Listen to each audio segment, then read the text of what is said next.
Many potential Fiverr sellers create an account, get excited, and then struggle, and they don't make a lot of progress, they don't sell a lot of gigs, and quit. And that happens to actually most people. So in this video, I want to explain to you what to do on day one.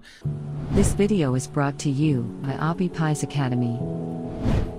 So that you start building momentum, you do everything right, and you start making sales and grow and make progress. And beginning is always the hardest. It's going to be frustrating. You're going to have some failure. The sales are going to be slow. All the problems are going to be felt the worst at the beginning. You just have to get through it. And don't look at successful sellers and compare them to yourselves, because they probably struggled in the beginning as well, but they just have a lot of time advantage. So looking at successful sellers is the best way to make yourself feel bad about yourself. Don't look at it. Just look at your own progress. As long as you're doing everything right and every day you're doing something to improve your account, then you're on the right track. Persistence is key. Persistence will get you everywhere. So on day one, of course, you already understand you've got to create your 7 gigs, each targeting some different keywords. We already talked about that, but you have to do that. Then make sure you set your prices for each gig. At least the starter package should have the $5 option, so that it's easy for people to try your services, because your services are unproven. You don't have a lot of reviews. Then you need to start getting initial reviews. Most of the initial reviews, if you don't have an audience, like a lot of followers, a big email list, which most people don't have that, which is okay.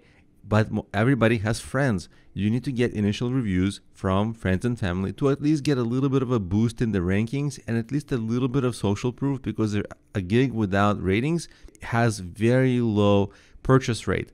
Very few people give that a chance. So you need to put reviews on your gigs. You can ask friends and family to buy and try your gig. Now there's a gray area strategy.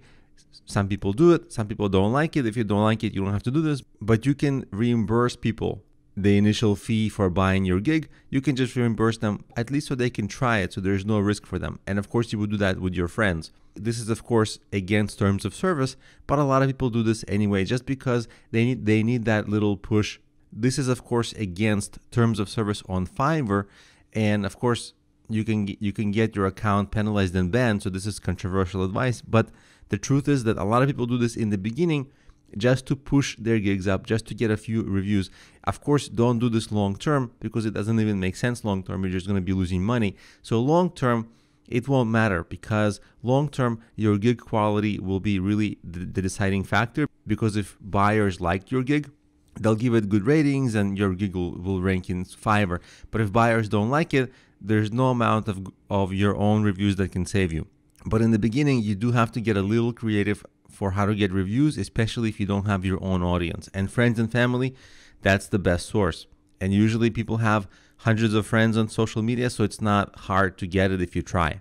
Then you have to make sure that once you get initial clients, real clients, not your friends and family, but actual buyers, you need to get them and retain them by doing a great job, so that they can buy more and more of your gigs.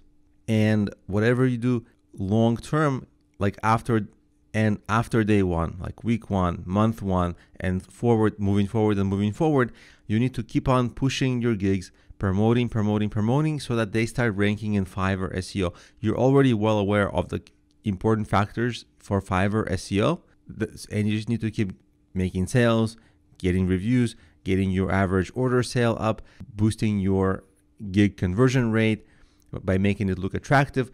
And that's the recipe from starting on day one to moving forward to be successful on Fiverr and not get frustrated and quit.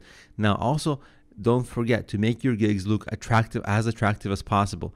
Nice video, nicely written description, FAQ section, filling out every section of the Fiverr gig setup, including portfolio, connecting your social media, writing a good bio, all those things, having very attractive thumbnails for your gigs.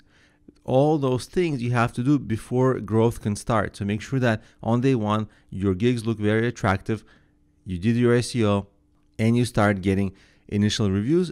And then unless you chose a niche that is way too competitive, if you did choose a reasonable niche without tremendous competition, and did your keywords right, then you should begin to start getting sales after having done all of these steps.